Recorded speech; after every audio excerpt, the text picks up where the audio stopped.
আসসালামু আলাইকুম রহমতুল্লাহ। আশা করি সবাই ভালো আছো। আলহামদুলিল্লাহ, আমরা অ্যাডভান্স অ্যাকাউন্টিং 1 এর চ্যাপ্টার 1 করছিলাম।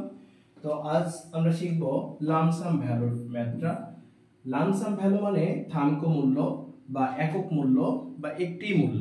অর্থাৎ থামকো মূল্য আমরা একটা প্রোডাক্ট এখানে বিক্রয় করব, যে অনেক সময় সরি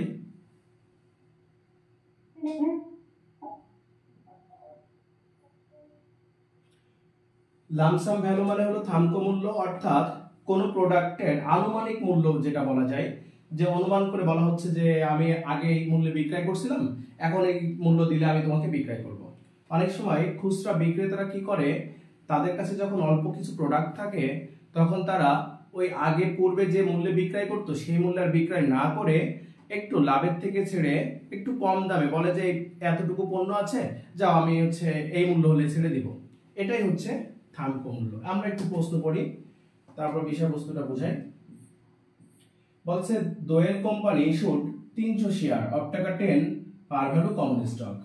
তাহলে দোয়েল কোম্পানি ইস্যু করছে 300 শেয়ার 10 টাকা par value common stock and 100 share of টাকা 50 পার ভ্যালু প্রিফার্ড স্টক। তাহলে দুই ধরনের স্টক ফলে লামসাম অফ টাকা 13,500। দুই ধরনের শেয়ার একত্রে লামসাম ভ্যালুতে এককালীন একটা মূল্যতে 13,500 টাকায় বিক্রয় করে দিচ্ছে। The common stock has a market price of টাকা 20 পার শেয়ার। যখন ওই কমন স্টকের মার্কেটে ছিল মূল্য 20 টাকা and preferred stock market price 90 টাকা।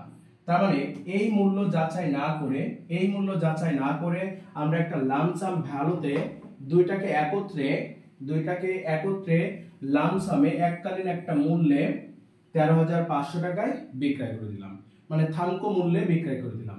নরমালি বিক্রয় মূল্য কিন্তু ছিল 90 টাকা এন্ড 20 টাকা করে, কিন্তু এখন আমরা ওরকম ভাবে না, আমরা দুটো বলছি যে ভাই আমি তো বিক্রয় করছিলাম 20 টাকা বা 90 টাকা করে, এখন আর তোমার এসব দেওয়ার দরকার নেই, আমি এখন বাড়ি চলে যাব শেয়ারটা বিক্রি করে, তো 13,500 হইলে আমি তোমাকে দিয়ে দিব। নরমালি খুচরো বিক্রেতারা কিন্তু এরকম বলে থাকে আমাদের, আমরা যখন কোনো প্রোডাক্ট কাঁচামাল কিনতে যাই এই ঘটনাগুলো কিন্তু ঘটে। Pass the relevant entries two record the issuance. তাহলে প্রাসঙ্গিক জাবেদাটা করো ইস্যুয়েন্স এর জন্য, অর্থাৎ যে শেয়ারটা ইস্যু করছি তার প্রাসঙ্গিক জাবেদাটা করতে হবে। তার মানে দুটো শেয়ার একত্রে 13,500 টাকা মূল্যে বিক্রয় করে দিয়েছি।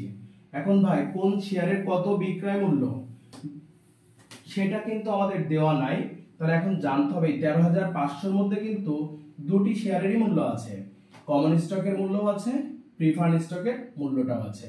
তো এই দুইটা শেয়ারের মূল্যটা কার কত, 13,500 এর মধ্যে কার কত টাকা দাবি সেটা আমাদের ফার্স্ট টাইম ওয়ার্কিং করে নিতে হবে। তাহলে পূর্বে যেটা যেভাবে বিক্রয় করতাম এখন বর্তমান দাবিটা আমরা সেটা সেভাবেই পূরণ করব। তাহলে ফার্স্ট টাইম আমাদের ওয়ার্কিং করে নিতে হবে, মার্কেট ভ্যালু গুলো ক্যালকুলেশন করে নিব। তাহলে প্রবলেম 6 ওয়ার্কিং।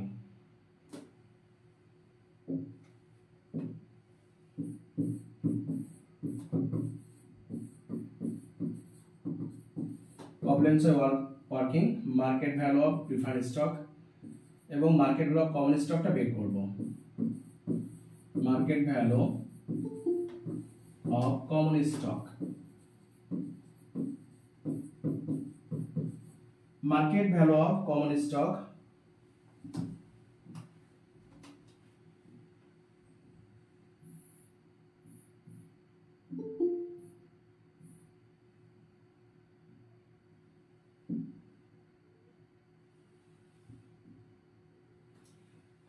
তাহলে আমরা এখন কমন স্টকের মার্কেট ভ্যালুটা নির্ণয় করব। কমন স্টক শেয়ার আছে ইস্যু 300 শেয়ার অফ টাকা 10, এটা কিন্তু পার ভ্যালু মূল্য, আর এই কমন স্টকের কমন স্টক হচ্ছে মার্কেট প্রাইস 20 টাকা করে। তাহলে কমন স্টকের সংখ্যা 300 আর কমন স্টকের মার্কেট ভ্যালু আছে 20 টাকা। তাহলে আমরা এখন বের করব first time market value of common stock 300 share 20 করে, 300 ইনটু 20, 3 দুগুণে 6,000 টাকা। তাহলে কমন স্টকের আমরা মার্কেট ভ্যালুটা নির্ণয় করে নিলাম, কমন স্টকের মার্কেট ভ্যালু পেয়েছি 6,000 টাকা। এভাবে প্রিফার্ড স্টকেরও মার্কেট ভ্যালুটা নির্ণয় করে নিব।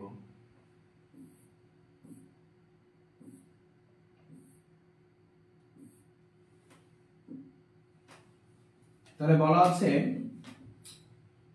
প্রিফার্ড স্টক শেয়ার আছে 100 শেয়ার 50 টাকা পার ভ্যালু মূল্য।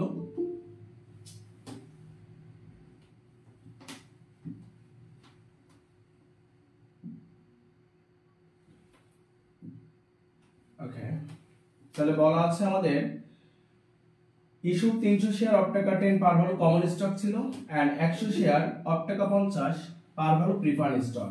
তাহলে প্রিফার্ড স্টক আছে 100 শেয়ার, 100 শেয়ারের মার্কেট প্রাইসটা দেওয়া আছে 90 টাকা। তাহলে প্রিফার্ড স্টকের মার্কেট ভ্যালুটা নির্ণয় করব আমরা 100 শেয়ার ইনটু 90 টাকা।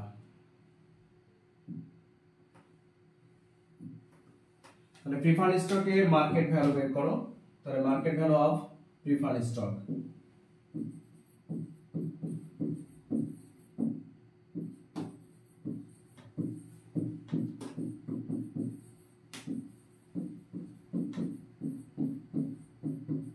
Market value of preferred stock equal preferred stock আছে 100, তার মার্কেটের মূল্য হলো 90 টাকা, 9000 টাকা। তাহলে টোটাল মার্কেট ভ্যালুটা কত আসে? 15000 টাকা। আমাদের এই অঙ্কের বিষয়বস্তুটা হলো এমন, আমরা দুইটা শেয়ার একত্রে 13500 টাকা বিক্রয় করেছি। এই কমন স্টক এবং common stock plus preferred stock, এই দুটি শেয়ার একত্রে 13500 টাকা বিক্রয় করে দিয়েছি। থামকো মূল্য বলা হয় এটা, থামকো মূল্য, লামসাম ভ্যালু থামকো মূল্য। অ্যাকচুয়ালি মার্কেটে কিন্তু আমরা যদি থামকো মূল্যে না বিক্রয় করতাম তাহলে নরমালি বিক্রয় হতো কিন্তু এইভাবে, কমন স্টকটা 6000 টাকায় বিক্রয় করা যেত, প্রিফার্ড স্টকটা 9000 টাকায় বিক্রয় করা যেত। তাহলে টোটাল আমরা 15000 টাকায় বিক্রয় করতে পারতাম। তাহলে আমরা বলবো এই 15000 টাকা মূল্যমানের শেয়ার এটা বিক্রয় করে দিয়েছি 13500 টাকায়। এই 15000 যেমন দুটি শেয়ারের মোট মূল্য, এই 13500টাও তেমন দুটি শেয়ারের মোট মূল্য। এখন জাস্ট এই অনুপাত বলতে পারো, এই মার্কেট ভ্যালু অনুপাতে এই মার্কেট ভ্যালুটা বন্টন করতে হবে। যে শেয়ারটা টোটাল মার্কেট ভ্যালু হওয়ার কথা ছিল 15000 টাকা, সেই শেয়ারটা 13500 বিক্রয় করেছি। তাহলে ওই অনুপাতে এখন দেখবো এই 13500 কার কত টাকা এটি আমরা জানি না। তাহলে এখন এই 13500 টাকা এই মার্কেট ভ্যালু অনুপাতে বন্টন করে দিব। আমাদের জার্নাল করতে হলে জানা দরকার আগে এই 13500 এর মধ্যে কার কত টাকা ভাগ আছে। তাহলে ফার্স্ট টাইম আমরা বের করব fair market value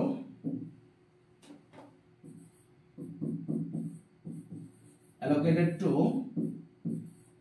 fair market value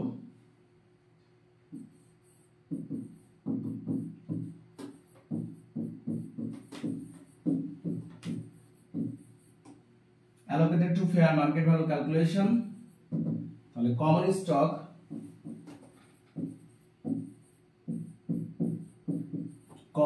কত পাবে? টোটাল 13500, এটা বন্টন করবে, এটা জাস্ট একটা অনুপাত মনে করো। এই মার্কেট ভ্যালু যেটা পূর্বে যে শেয়ার যেভাবে বিক্রয় করতাম, তো 13500 এর মধ্যেও বলবো সেই শেয়ারের অংশ ততটুকু আছে। তাহলে টোটাল 15000 দিয়ে ভাগ করব, যার অংশ বের করব সেটা দিয়ে গুণ করব। কমন স্টকে 6000 equal preferred stock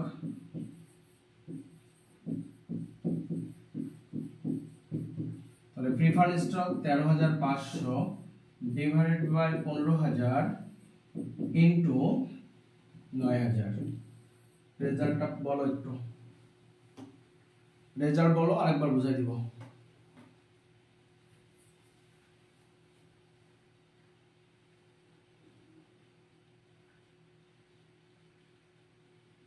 common stock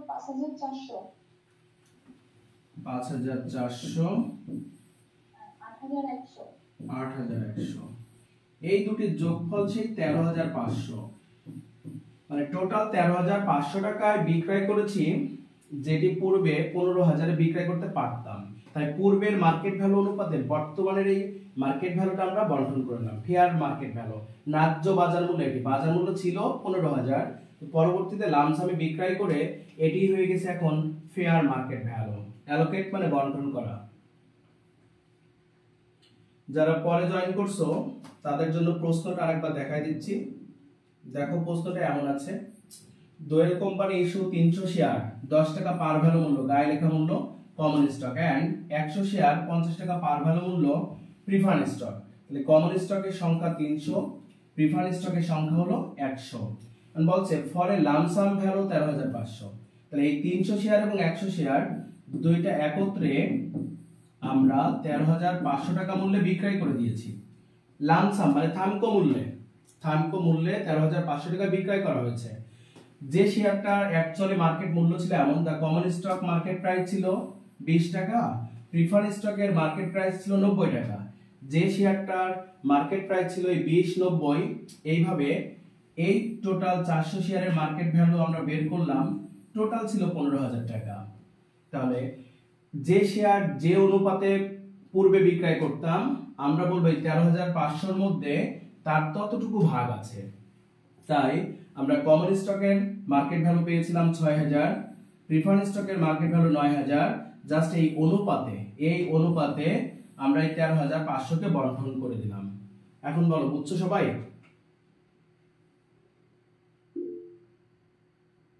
জি ভাই। ওকে, এখন জাস্ট জার্নাল করব। বলা আছে যে পাস দা রিলেভেন্ট এন্ট্রিজ, প্রাসঙ্গিক জাবেদাগুলো করো, রেকর্ড দা ইস্যুয়েন্সের জাবেদা করো। তাহলে আমরা কিন্তু এখানে দুটো শেয়ার একত্রে বিক্রয় করে পাচ্ছি 13500। তাহলে শেয়ার বিক্রয় করে নগদ আসছে, তাহলে ক্যাশ ডেবিট। জার্নালটা হবে আমাদের ক্যাশ ডেবিট। আমার কাছ থেকে চলে যাচ্ছে কমন স্টক, তাহলে কমন স্টক ক্রেডিট। এখন দেখো এই কমন স্টকের কিন্তু বেশি দাম আছে। কমন স্টকের কি আছে? বেশি দাম।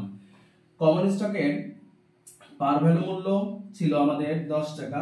300 শেয়ার, দেখো common stock 300 share par value 10 টাকা। আমি বলবো 10 টাকা মূল্যে শেয়ার যাচ্ছে, তাহলে 300 × 10 ফর 3000 টাকার শেয়ার যাচ্ছে আমার কাছ থেকে। আমি বলবো 3000 টাকা মূল্যের কমন স্টক যাচ্ছে, বাট আমরা দেখো কমন স্টক থেকে টাকা পাচ্ছি এই যে 5400 টাকা। তাহলে এখানে বেশি দামকে বলা হয় paid in capital. Paid in capital in exchange of par value credit. তারপরে আছে preference stock credit.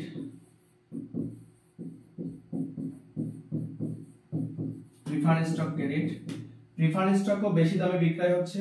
Preference স্টকেরও par value 100 টাকা 50 করে, 100 × 50 পর 5000 টাকা হলো পার ভ্যালু মূল্য।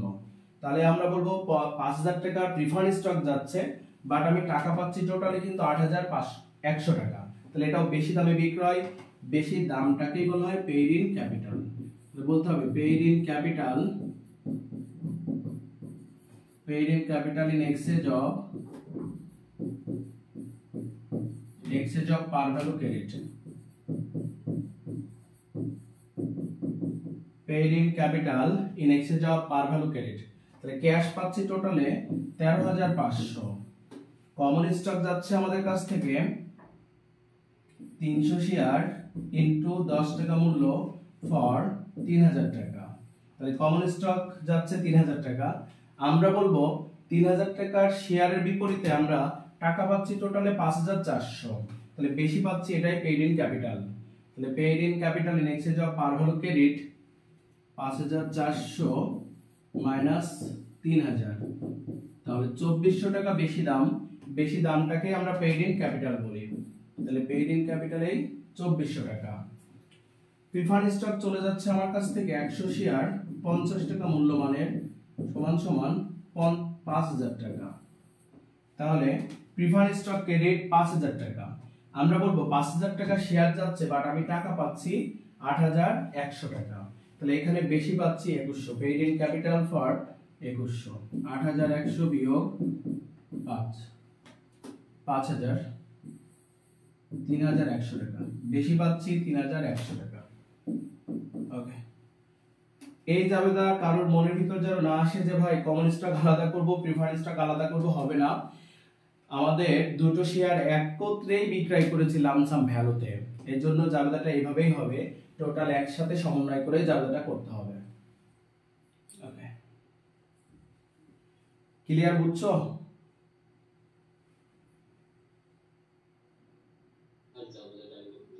হ্যাঁ।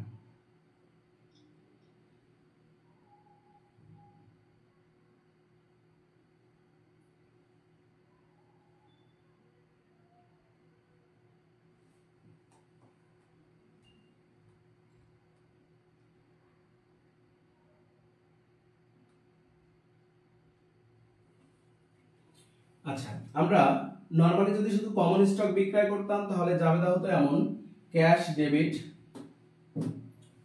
ডেবিট নগদ আসছে, ক্যাশ ডেবিট, কমন স্টক চলে যাচ্ছে, কমন স্টক ক্রেডিট। আর যদি বেশি দাম পাওয়া যায় তাহলে বেশি দামটাকে পেইড ইন ক্যাপিটাল বলা হয়। সেম কাজ যদি আবার প্রিফার স্টক আলাদা করতাম তাহলে আবারও এরকম হতো: cash debit, prefer stock credit, আর বেশি দামটাকে বলা হয় পেইড ইন ক্যাপিটাল ক্রেডিট। এখন দেখো ভাই, কমন স্টক 300 শেয়ার আমার কাছে পার ভ্যালু মূল্য 10 টাকা, তাহলে 3000 টাকার শেয়ার যাচ্ছে। বাট কমন স্টক থেকে আমি পাচ্ছি টোটালে কত? এই 5400 টাকা। তাহলে 3000 টাকার শেয়ার যাচ্ছে, টাকা পাচ্ছি মোট 5400, তাহলে এই 2400 টাকা বেশি দাম। এই বেশি দামটাকে বলা হয় paid in capital in exchange of par value credit. তাহলে প্রিফার স্টক বিক্রয় করছি, প্রিফার স্টক ক্রেডিট 100 শেয়ার যাচ্ছে, আমার কাছে ভ্যালু 50 টাকা করে, তাহলে 5000 টাকা। এখন শেয়ার থেকে আমরা পাচ্ছি টোটাল কত, যেটা ওয়ার্কিং করে নিলাম 8100। তাহলে প্রিফার স্টকের থেকে টাকা পাওয়া যাচ্ছে টোটালে 8100, আর আমার কাছ থেকে শেয়ার যাচ্ছে 5000 টাকার, তাহলে বেশি পাচ্ছি 3100 টাকা। এটাই হলো পেইড ইন ক্যাপিটাল, বুঝছো? দুইটা শেয়ার একত্রে বিক্রয় করেছি 13500, তাহলে ক্যাশ ডেবিট। এখন ওই শেয়ার ক্রেডিট, দুটো শেয়ারই ক্রেডিট, কমন স্টকও ক্রেডিট, প্রিফার স্টকও ক্রেডিট। এখন তাদের থেকে আরো এক্সট্রা কিছু টাকা পেয়েছি, এই এক্সট্রা টাকা বেশি দামকেই বলা হয় পেইড ইন ক্যাপিটাল। তাহলে একটা কমন স্টকের পেইড ইন ক্যাপিটাল, আর একটা হলো প্রিফার স্টকের পেইড ইন ক্যাপিটাল। বুঝছি আমরা? ওকে, কারোর কোনো সমস্যা আছে? 7 নাম্বার সেম ম্যাথ, এটি তোমাদের হোমওয়ার্ক থাকবে। শুধুমাত্র লামসাম ভ্যালুটা পরিবর্তন, একটু টাকা বেশি, সেম ভাবে কোনো চেঞ্জ নাই। তাহলে 7 নাম্বার এইচডব্লিউ থাকবে। তাহলে যতটুকু নিয়ম লিখেছিলাম ততটুকু শেখা হলো: কমন স্টক, প্রিফার স্টক, আর আমাদের ট্রেজারি স্টক। এখন শিখবো স্টক ডিভিডেন্ডের অঙ্ক। তো তার জন্য কিছু নিয়ম জানা দরকার। তাহলে সরাসরি আমরা রুলসে চলে আসি। তাহলে আগে রুলস নাম্বার কত ছিল? লেখো ফর ক্যাশ ডিভিডেন্ড। আগে ক্যাশ ডিভিডেন্ডের নিয়মটা লিখি। For cash dividend, cash dividend Roman 1, dividend declare করলে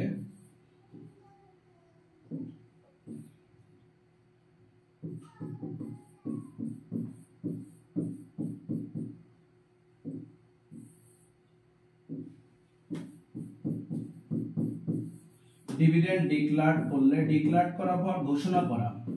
ডিভিডেন্ডে 3টা ডেট থাকে, ডিভিডেন্ড রিলেটেড এন্টিতে 3টা ডেট থাকে।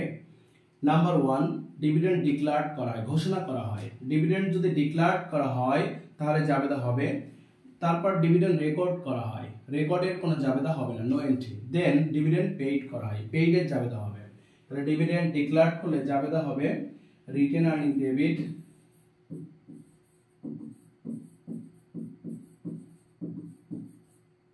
Written earning debit, dividend payable credit.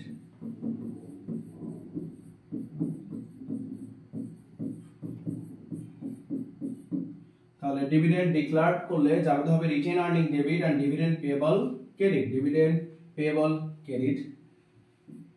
Dividend declare করা মানে ঘোষণা করা, অর্থাৎ যখন আমরা লভ্যাংশ ঘোষণা করছি যে লভ্যাংশ পরিশোধ করব, তার মানে লভ্যাংশ নামে আর একটা খরচ সংগঠিত হয়েছে অথচ পরিশোধ করিনি, বকেয়া আছে, তাই ডিভিডেন্ড পেয়েবল ক্রেডিট। আর লভ্যাংশটা দেওয়া হয় সংরক্ষিত আয়ের থেকে, রিটেন আর্নিং থেকে। তাহলে রিটেন আর্নিংটা মালিকানা সত্ত্ব, তাহলে মালিকানা সত্ত্ব কমে যাচ্ছে তাই ডেবিট হবে। তাহলে written earning debit and dividend payable credit. Dividend record করলে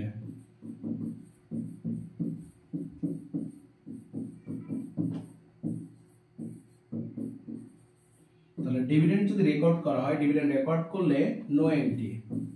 আমরা রেকর্ড করছি এর ফলে প্রতিষ্ঠানের আর্থিক অবস্থার কোনো পরিবর্তন হচ্ছে না, যার কারণে এটি কোনো এন্ট্রি হবে না, নো এন্ট্রি। ডিভিডেন্ড পেইড করলে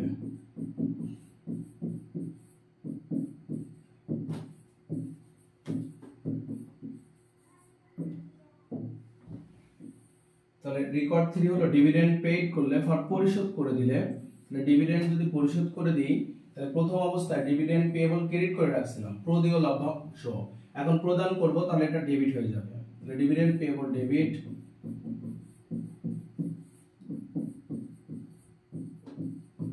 dividend payable debit and cash credit, dividend payable debit cash credit.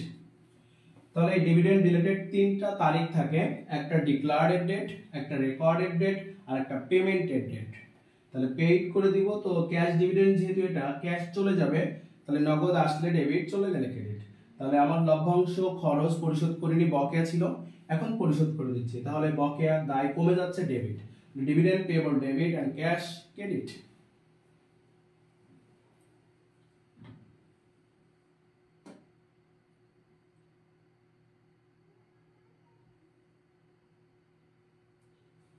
Okay, clear?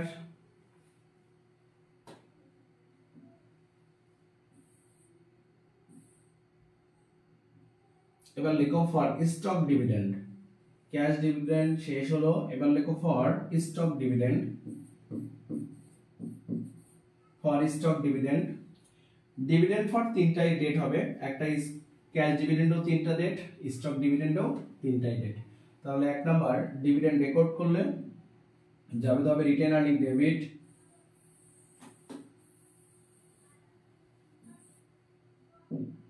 তাহলে স্টক ডিভিডেন্ড ঘোষণা করলে যাবে হবে written earning debit, dividend common stock dividend distributable credit, common stock dividend ডিস্ট্রিবিউটেবল।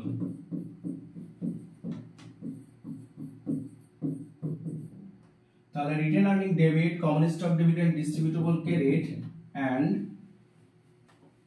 Common স্টকটা হবে credit.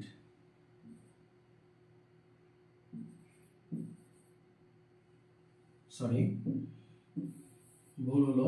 তাহলে dividend declare করলে যাবে হবে written earning debit, common stock dividend distributable credit, আর যদি বেশি দাম থাকে তাকে বলা হয় paid in capital.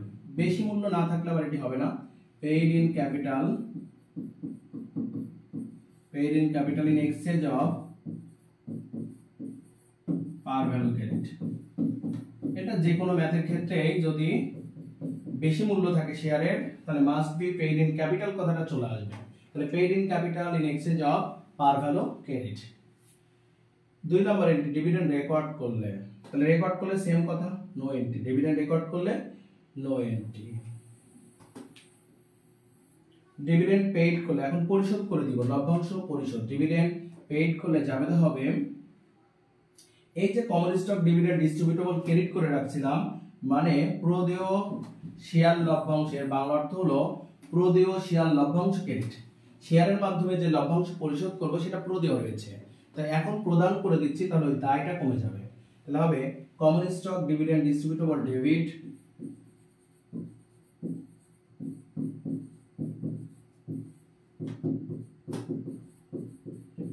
common stock dividend distributable,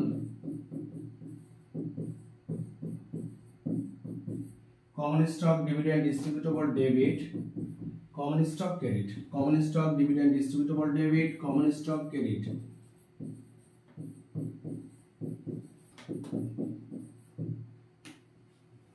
তাহলে ডিভিডেন্ড পেইড করলে যাবে হবে common stock dividend distributable debit and common stock credit. Share লভ্যাংশ শেয়ার চলে যাবে, কমন স্টক ক্রেডিট। ওকে, ওটানো কমপ্লিট হলে বলো।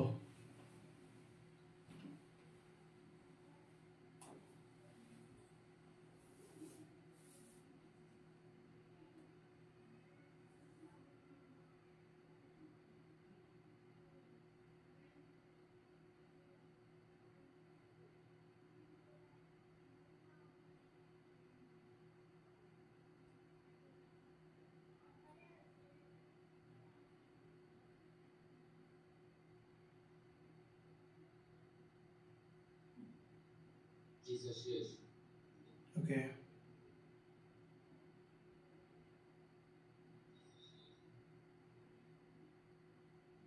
বাকিদের কি অবস্থা?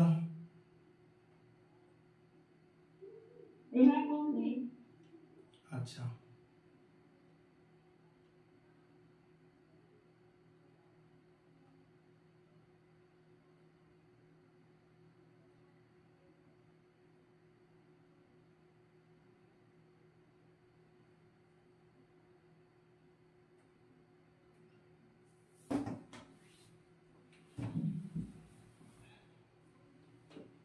তাহলে আমরা ম্যাথে চলে আসি। প্রবলেম 8 বলা হচ্ছে তমা limited has currently 5 lakh outstanding share. Outstanding share কাকে বলা হয় বলছিলাম? যে শেয়ার বিক্রয় করে মূলধন সংগ্রহ করেছি, অর্থাৎ যে শেয়ারগুলো মার্কেটে অলরেডি আছে তার সেই শেয়ারকেই বলা হয় আউটস্ট্যান্ডিং শেয়ার বা নাম্বার অফ ওল্ড শেয়ার। যে শেয়ার বিক্রয় করে মূলধন সংগ্রহ করা হয়েছে। টাকা 5 পার value common stock. The corporation declares a 20% stock dividend on January 1, 2015 সাল। তাহলে স্টক ডিভিডেন্ড ঘোষণা করেছি 20%। শেয়ারের মাধ্যমে লভ্যাংশ দিব, এটা হলো স্টক ডিভিডেন্ড ফর শেয়ারের মাধ্যমে লভ্যাংশ পরিশোধ করব। জোনাক এট দিস টাইম, ওই সময় the fair value of the stock is 35 টাকা। যেই সময় লভ্যাংশ ঘোষণা করেছি ওই টাইমে মার্কেটে ভ্যালু হলো 35 টাকা পার share. The company distributes this dividend on June 30। তাহলে রিকোয়ারমেন্ট এক বলছে prepare journal entries for declaration of stock dividend. তাহলে স্টক ডিভিডেন্ড ঘোষণার জাবেদা করো। দুই বলছে prepare journal entry for payment of stock dividend. Stock dividend পরিশোধের জাবেদা করো। তাহলে দুটি জাবেদা, আমাদের রেকর্ডের কথা বলে নাই, তার মানে নো এন্ট্রি কথাটা লেখা রাখবে না। কিন্তু যদি কখনো রেকর্ডেরও জাবেদা করতে বলে তাহলে ওইখানে শুধু লিখে দিব জাস্ট নো এন্ট্রি। তাহলে আমাদের এটা কোন ডিভিডেন্ড ভাই? স্টক ডিভিডেন্ড বলা থাকবে, স্টক ডিভিডেন্ড বলা আছে। তাহলে স্টক ডিভিডেন্ড ডিক্লেয়ার করলে আমরা জানি যদি মার্কেট ভ্যালু, এই যে মার্কেট ভ্যালুটা আছে বেশি দাম, পার ভ্যালু মূল্য 5 টাকা আর মার্কেটে মূল্য 35, তাহলে 30 টাকা বেশি দাম, এটাকে পেইড ইন ক্যাপিটাল বলা হয়। তাহলে ডিক্লেয়ার করলে আমরা কেবল রুলসে লিখে আসলাম। তাহলে শুরু করি প্রবলেম 8, সরাসরি প্রবলেম 8।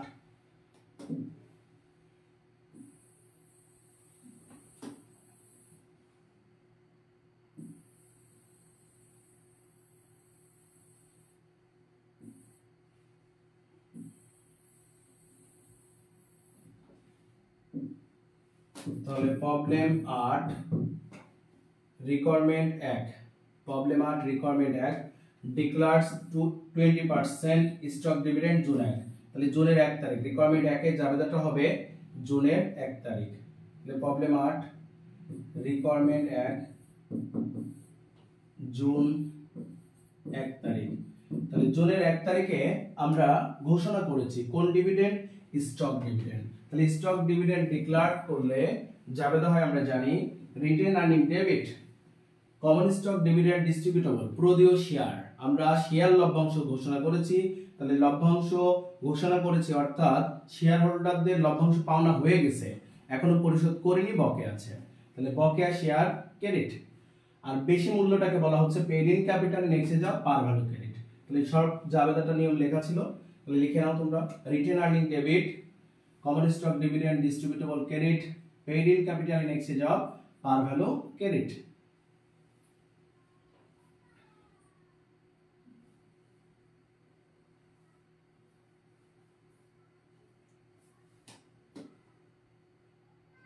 এখন দেখতে হবে কত শেয়ার লভ্যাংশ দিব। টোটাল 5 লাখ শেয়ার আছে ওল্ড শেয়ার, তার 20% ডিভিডেন্ড ঘোষণা করেছি।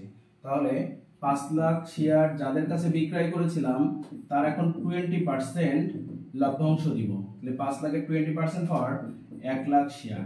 এই শেয়ারকে বলা হয় বোনাস শেয়ার। তাহলে লভ্যাংশ স্বরূপ আমরা 1 লাখ শেয়ার শেয়ার হোল্ডারদেরকে পরিশোধ করব। তাহলে আবার রিটেন আর্নিং ফর সংরক্ষিত আয়টা কমে যাচ্ছে। এই যে 1 লাখ শেয়ার যদি আমরা বোনাস না দিয়ে ডিভিডেন্ড স্বরূপ না দিয়ে মার্কেটে বিক্রয় করতাম তাহলে অঙ্কে মার্কেট ভ্যালু আছে 35 টাকা করে। তাহলে আমাদের এই 35 টাকা করে কিন্তু আয় বৃদ্ধি পাইতো। এখন বিপরীত আয় কমে যাচ্ছে, মালিকানা সত্ত্ব হ্রাস পাচ্ছে। রিটেন আর্নিং সংরক্ষিত আয় কমে যাচ্ছে, তাহলে ডেবিট 35 লাখ টাকা। তাহলে আমার শেয়ারের মার্কেটে ভ্যালু ছিল 35, তাহলে আমরা বলবো এই 35 টাকা করে আয় হতো। এখন বিপরীত হচ্ছে, এই আয়টা কমে যাচ্ছে যেহেতু আমরা শেয়ারগুলো বিনামূল্যে দিচ্ছি, ডিভিডেন্ড স্বরূপ দিচ্ছি। তাহলে 35 লাখ রিটেন আর্নিং মালিকানা সত্ত্ব হ্রাস পাচ্ছে, ডেবিট। আমার কাছ থেকে শেয়ার যাচ্ছে 1 লাখ শেয়ার ইনটু আমার কাছে মূল্য 5 টাকা, পার ভ্যালু মূল্য 5 টাকা, তাহলে আমরা বলবো 5 লাখ টাকা মূল্যের শেয়ার চলে যাচ্ছে। তাহলে common stock dividend distributable credit 5 lakh টাকা হবে। তাহলে আমরা বলবো 5 লাখ টাকার শেয়ার চলে যাচ্ছে, বিপরীতে আয় কমছে 35 লাখ। এই যে বেশি দাম, তাহলে মাঝে 30 লাখ টাকার বেশি দাম, এটাই হলো পেইড ইন ক্যাপিটাল। তাহলে পেইড ইন ক্যাপিটালের পরিমাণ 30 লাখ।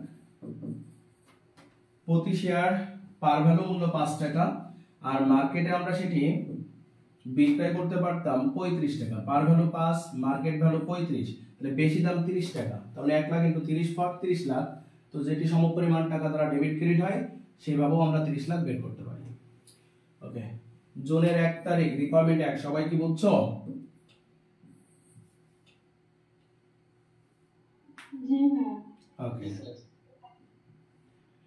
এবার আমরা রিকোয়ার্ড 2 বলছে পরিশোধের জাবেদা করো। তাহলে এখন করব রিকোয়ার্ড 2 পরিশোধের জাবেদা। তাহলে পরিশোধটা কোন টাইমে করব একটু দেখে আসি। Required 2 prepare journal entry for payment, পরিশোধের জাবেদা। তাহলে পরিশোধ করব আমরা, ডিক্লেয়ার করলাম জুনের 1 at this time, fair value এত, আর বলা আছে ডিস্ট্রিবিউটেবল দিস ডিভিডেন্ড জুন 30। তাহলে প্রদায় দিস ডিভিডেন্ড প্রদেয় হবে, ডিস্ট্রিবিউট করে দেব, প্রদান করে দিব জুন 30-এ। তাহলে জুন 30-এ পরিশোধের জাবেদা, রেকর্ড 2 জুন 30। তাহলে পরিশোধের জাবেদা সিম্পলি যে আমরা কমন স্টক যেটা প্রদেয় শেয়ার ক্রেডিট করা ছিল, এখন ওই দায়টা কমে যাচ্ছে, শেয়ার প্রদান করে দিব পরিশোধ ফর। তাহলে প্রদেয় শেয়ার দায় ক্রেডিট করা ছিল, এখন পরিশোধ করে দিচ্ছি। তাহলে common stock dividend distributable debit and common stock credit, share দ্বারা পরিশোধ করছি লভ্যাংশ, তাহলে শেয়ার ক্রেডিট, শেয়ার চলে যাচ্ছে এই 5 লাখ টাকা। Common stock dividend distributable debit and common stock credit এই 5 লাখ টাকা।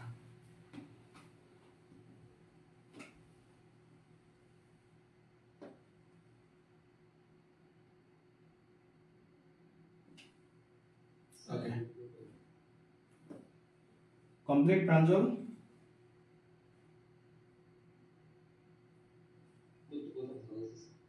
আরেকবার বলবো? আচ্ছা,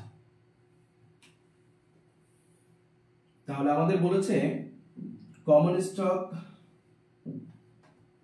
ডিভিডেন্ড, যেটা আমরা স্টক ডিভিডেন্ড ঘোষণা করলাম, রিকোয়ারমেন্টে বলছে তার পেমেন্টের জাবেদা করো, prefer A journal entry for payment, পরিশোধের জাবেদা করব।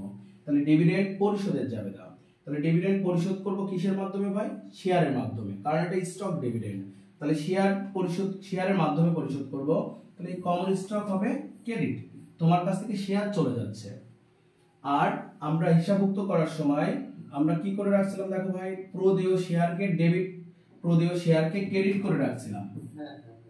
তাহলে এই প্রদেয় শেয়ার এটা কমে যাচ্ছে, দায় কমে যাচ্ছে, দায় কমলে দায় ডেবিট হয়। তাহলে common stock dividend distributable debit, আর শেয়ারের মাধ্যমে লভ্যাংশ শোধ করছি, তাহলে শেয়ার ক্রেডিট। ক্লিয়ার? ওকে,